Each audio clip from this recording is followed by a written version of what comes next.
బైబిల్లో మరణాన్ని చూడని ముగ్గురు వ్యక్తులు. బైబిల్లో ఒక గొప్ప రహస్యం ఉంది.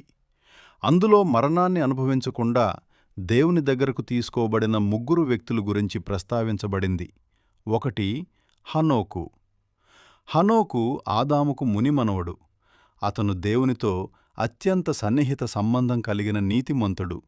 ఆదికాండము 5:24లో ఇలా వ్రాయబడింది: హనోకు దేవునితో నడిచెను, తరువాత అతడు కనబడలేదు, ఎందుకంటే దేవుడు అతనిని తీసుకొనిపోయెను. హనోకు సుమారు 365 సంవత్సరాలు జీవించాడు. అతని జీవితం దేవునితో సన్నిహితంగా నడిచిన జీవితానికి ఒక గొప్ప ఉదాహరణ. బైబిల్ ప్రకారం అతను మరణాన్ని చూడకుండా దేవుని దగ్గరకు తీసుకోబడిన మొదటి వ్యక్తి. 2 ఏలియా. ఏలియా ఒక నిర్భయ ప్రవక్త.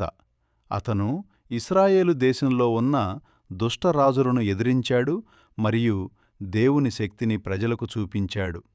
అతని జీవితంలో అనేక అద్భుతాలు జరిగాయి. ఉదాహరణకు, కరువు సమయంలో దేవుడు అతనికి ఆహారం సమకూర్చడం, కార్మెలు పర్వతంపై బాళ్ ప్రవక్తలను ఓడించడం.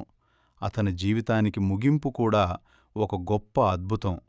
2 రాజులు 2:11 ప్రకారం అగ్నిరథం మరియు అగ్నిగుర్రాలు వచ్చి వారిని విడదీసెను, మరియు ఏలియా తుఫానులో స్వర్గమునకు ఎక్కించబడెను.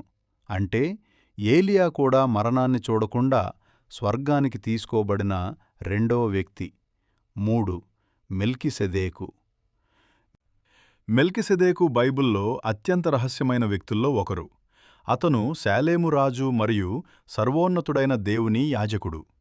అబ్రహాము యుద్ధంలో గెలిచిన తరువాత మెల్కీసెదెకు అతనిని ఆశీర్వదించాడు. దానికి ప్రతిగా అబ్రహాము తన సంపాదించిన వాటిలో 10వ వంతు అతనికిచ్చాడు.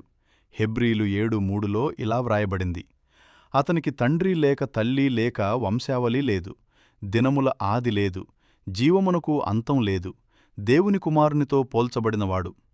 ఈ కారణంగా మెల్కీసెదెకు గురించి చాలామంది బైబిల్ పండితులు అతన్ని ఒక గొప్ప ఆధ్యాత్మిక రహస్యంగా భావిస్తారు. ఈ ముగ్గురు వ్యక్తుల కథలు మనకు ఒక గొప్ప సందేశమిస్తాయి. దేవునితో నిజమైన సంబంధం ఉన్నవారికి దేవుని మహిమ మరియు శక్తి మన అవగాహన కంటే చాలా గొప్పది అని చూపిస్తాయి. అందుకే ఒక ప్రశ్న మన ముందుకు వస్తుంది: దేవుని వాక్యంలో ఇంకా ఎన్ని రహస్యాలు దాగి ఉన్నాయి? మరి మీరేమనుకుంటున్నారు? దేవుడు ఇంకా మనకు బయటపడాల్సిన మహత్తరమైన రహస్యాలు ఉన్నాయని నమ్ముతున్నారా? ఆమేన్.